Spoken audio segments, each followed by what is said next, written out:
Guys, welcome back to the Coach Brix Show. It's your host, Coach Brix. Hey, I hear this all the time. I gotta work on my muscle memory. You know, you probably hear it too. You know, if you're a coach out there, you might even said it many times. You know, you're trying to improve that muscle memory, trying to get, those muscles to remember. Well, when kids say that to me and other people ask me those questions, I don't really know what they're talking about. Muscles don't have a memory. Actually, muscles really don't even function as most people think they function. You know, people say, well, I just want to work my biceps. Okay, how do you isolate just the bicep?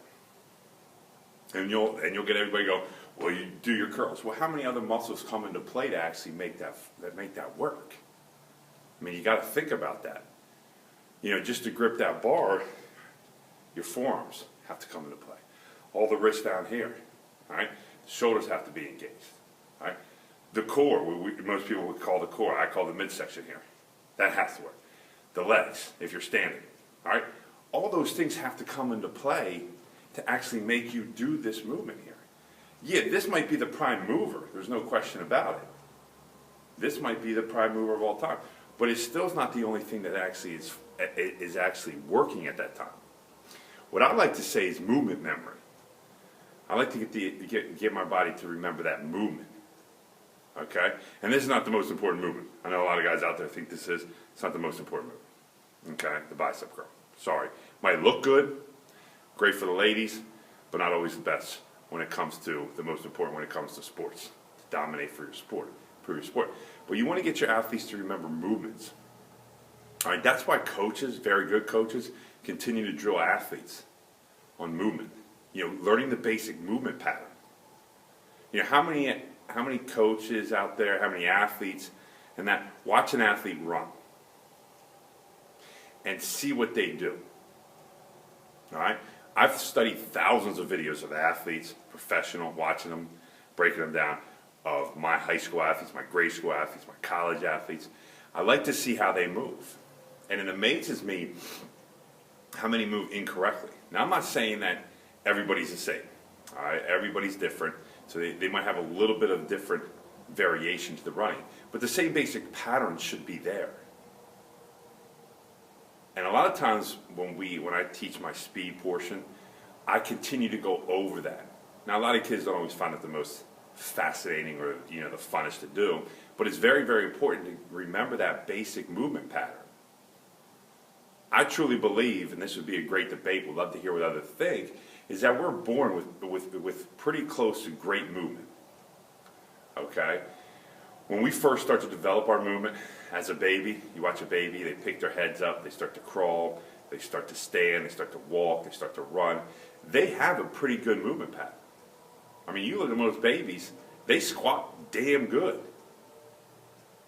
You know what I mean? They get that butt all the way down, back, head, chest, everything. Great flexibility, all those kind of things. I really truly believe that we're born with incredible and correct movement patterns. It's as we get older, we throw that stuff off, and so it has to be re-educated a lot of times to us. You know, I'm working with a lot of kids, and I see it more today than I probably did when I started about 15 years ago, with how many athletes have that improper mechanical movement.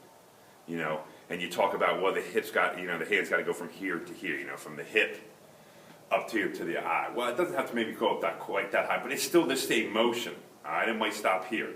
All right, for some athletes, it come all the way back here and coming up to here. But it still has to go through that same motion. If you look even from here to here, it's still the same motion. It's not out here. It's not coming like this. All right, or swinging your arms all over the place. That's incorrect motion. It's incorrect movement. And the body has to be re-educated. And people laugh when I say some people do. Trust me, people do this. It happens more often than not.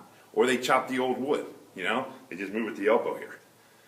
All right, these things all have to be re-educated. So I like to say movement memory. It's not a muscle. The muscle's not remembering anything. You got to remember, the more we learn and the more we study, which is phenomenal. That's why I love this field. Is that we learn that the body's encased by a thing called fascia. All right, it's a thin sheathing. All right, and I read some articles where, if you cut the body open after a person dies, the fascia kind of dissipates pretty quickly. All right, so you almost can't see it. but it's there, and it keeps all the body together, and it keeps it working. All right, it helps make the body move correctly, and helps keep everything working together. So when I say, you know, like the bicep curl, go back to this, that fascia helps make all that happen a lot of times. Okay, it keeps everything together. So when we're talking just about, hey, I need that muscle, man, we got to get that out of our head. It's an incorrect term. All right, we're educating young people the wrong way. I understand what you're trying to get across. So, you know, you got to continue to pound it into a kid, you know, or have them go over that. But let's not mistake it. I want movement. I want kids to remember the movement patterns that they want. You know, when we're doing lateral stuff, you know, I want them to be able to come over, boom, stick the landing, good form, so we can push off and go. So we'll constantly drill that with a lot of my athletes. And if you've seen any of my videos, you know, one of my groups on Facebook is Game Speed. It's called the Game Speed group, where people will get in there. I'll post videos on different things that I'm doing with my athletes. They'll see a lot of that stuff that I do with my athletes, all right, with these movement patterns. And that's what you guys got to remember. We got to continue to work our movement. All right, just simple movement, simple basic walking. How many older adults have problems when they fall? And I understand it's a stability thing, it's a body control thing, it's a balance thing. We can go through all this kind of stuff. But I think we've gotten to a point where we just don't move. And the movement patterns are now being broken down and not doing. But not even just talking about the older people, the older adults of the world, it's the youth. How many youth are going through injuries? And I've talked about it in some of my past shows. Why are kids getting injured at a high rate? I mean, we can debate this all day long with certain, you know, specialization, which I'm in agreement. I think there's a bunch of different things. I think there's just one answer. But I think a lot of it has to do with this movement. They're not having the proper movement. You know, they might play their sport, and that's it. So they come home from school sitting most of the day, don't do anything, then go to practice in the evening, and that's the only movement they get. Yeah, it's a movement pattern of constantly going over and over and over and over again, of maybe if it's basketball, that same movement. But there's no other movement, so the body's not come adjusted just to that one pattern.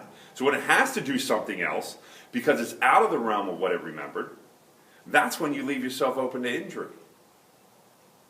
And I think as parents, you got to get them. You got to get them out. All right. As coaches, we need to do more. You know, everybody talks about. I'm a speed guy. I love speed. Love speed. I love to see athletes run, not just straight ahead forward speed. 4.2, 4.3s are great with 40-yard dashes. I love to see how an athlete moves. You know, I mean, how they change direction, how they get from point A to point B. Maybe not just in that straight line, but how they get there by their movements. And that's why I love working on different movement drills with my athletes. Because there's always going to be times that they're going to be in a situation maybe the body's not used to, all right, or they're not accustomed to. And it's how they get out of those situations. Do they get into a spot where they can't get out, so the only thing to do is, and then boom, they hurt themselves? Or can they get out because you've worked with them and develop different patterns, then now all of a sudden they can get out of those things. Is there a correct way to do something? Yes. Is there a wrong way to do something? No question about it. So there is a lot of junk out there of people teaching things that just the human body just has a harder time doing. Such as when I was growing up, I'll give you a real quick example here. When I was growing up, you always had the coaches, and you probably still hear it to this day. There's probably a lot of them because I talked to some of my college athletes. Hey, don't do that false step. Now, I'm not going to get into it right here what the false step is. Okay? You can go back and look at some of my other videos that I have on false steps, which I think is one of the most stupidest terms out there. All right, just to be blunt. Is there a false step? Yes. Is it what most people think it is? No. So that's something for out there, you know, to work on. But that's a wrong movement pattern that we were trying to teach. We weren't teaching the natural progression of movement, what the body's most capable of movement, all right, and the natural progression. And that's what people get misconceived. The body's extremely intelligent without us trying to overanalyze everything or over develop everything. The body's extremely intelligent. It wants to survive. It doesn't want to do a ton of work, so it is lazy. All right, and that's why, you know, it gets in the problem it does. But it's definitely one of the most fascinating things out there. You know, it's the fight or flight. pattern that it has inside. And if we can get that to remember proper movements, we're going to save ourselves a lot of problems, I really believe, in the future. In the future. Yeah, are there other things that go into it? Yeah, muscle imbalances, things like that that can, cause injuries. But if we can get our athletes to start remembering movement patterns, could you imagine what could go on? It's not muscle memory. We have to get that out of our head. It's not the muscle remembering anything. The muscle doesn't have a brain. Okay? It just doesn't. The brain does the work. All right? But the brain likes movement. The brain wants to remember the movement patterns. So if we can get this stuff down and we can understand that part of it, really, we got to analyze that. We have to think about that. If we can remember the movement patterns and we start teaching our athletes and our athletes start getting better at movements, wow, it's going to be something fascinating. And some people have some natural movements. I refer to Barry Sanders many, many times, and you watch what he does and how his body gets out of certain situations. Now, is he what I'd call a freak? Yes, he is a freak in the sense of what he can do. I don't know if he was ever taught that. I don't know much about Barry Sanders' training per se, back in college and things like that, what they did with him. A lot of it looks more natural than it does, scripted. But his body remembered those movement patterns. Not a muscle. It remembered the movement that it had to do to get from here to here. If this is a situation, here's somebody coming out, what does he do? His body remembered those movement patterns. And if you look and break a lot of them down, you say, well, no two moves are alike. I disagree. He had a lot of the same, the technique was there. So his body remembered those movements to get him out of certain situations. And I think that's what we need to work with on with our athletes. And not everything has to be scripted. And that's for a whole other segment on, scripting all these drills and things like that. I like to do more or less reactive drills. I teach basic patterns, and then we get into how do we react out of these patterns. I like to see how that body moves. All right? Give me your feedback. I would love to know. All right? I would love to hear from you guys what you think on this. Are you 100% set that it's all muscle memory? Or now that you heard about it, maybe it could be, it's really we should be training that movement. And I think we can eliminate a lot of problems that we have in society with our athletes if we really work on basic movement patterns. But they have to be taught.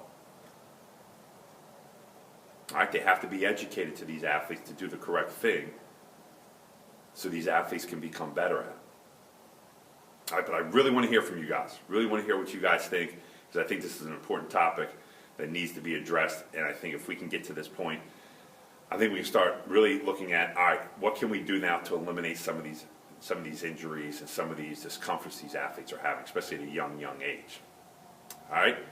Guys, this is Coach Brix. Follow me. Like I said, that at Game Speed, go to Facebook, type in Game Speed, click it, become a member of that group so you guys can see different drills that we're doing. I love to see your drills. I love to see other people post things. So get in there and let's start sharing some different information. All right, guys, stay strong, stay blessed. Remember, greatness never rests. Hey, guys, Coach Brix back on the Coach Brix Show. Hope you are well. Fired back up again, man. Another great day to be alive. Another great day to do another exercise, get our athletes fired up, get them rolling, get them better. That's the important thing. Continue to progress them, to continue to get them the best athletes as possible. All right, so that means keeping them as injury-free as possible and then also improving their performance. All right, here's another one we like to do. All right, another explosion drill. And this is the broad jump. All right, we've all seen it. We've all seen it done. We've seen it tested at the NFL Combine. Other combines that maybe your athletes have gone through baseball, basketball, whatever, lacrosse. This is just a great drill. All right, and this is one we like to use and we really test a lot. Yeah, the vertical we like, but I really like the broad jump. I like to see how far horizontal that athlete can push because I like to see that pushing mechanism. How much can they push into the ground this way and propels them out that way, just like in running. What kind of force can they create this way to get them to go this way? Now, it's always just going up from the vertical jump, or we're pushing down to go up. I like that pushing back, pushing down and back into the ground to get us going. Okay, so here it is. Make sure we maintain that good start. Always on all our jumps. That good quarter squat position jump, or start, 1/3, somewhere in that range. Arms back, firing out as far as we can.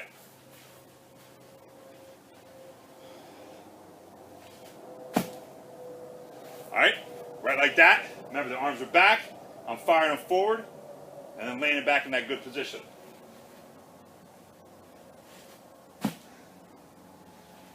All right? You want to do about 3 to 5 reps, 2 to 4 sets. All right, don't overdo it with them, but that's a great one. Really trying to work on that, how far you can get out. All right? Let me know what you guys think of this exercise. Continue to watch, continue to see what we can do to help you guys out. Stay strong, stay blessed. Remember, greatness never rests.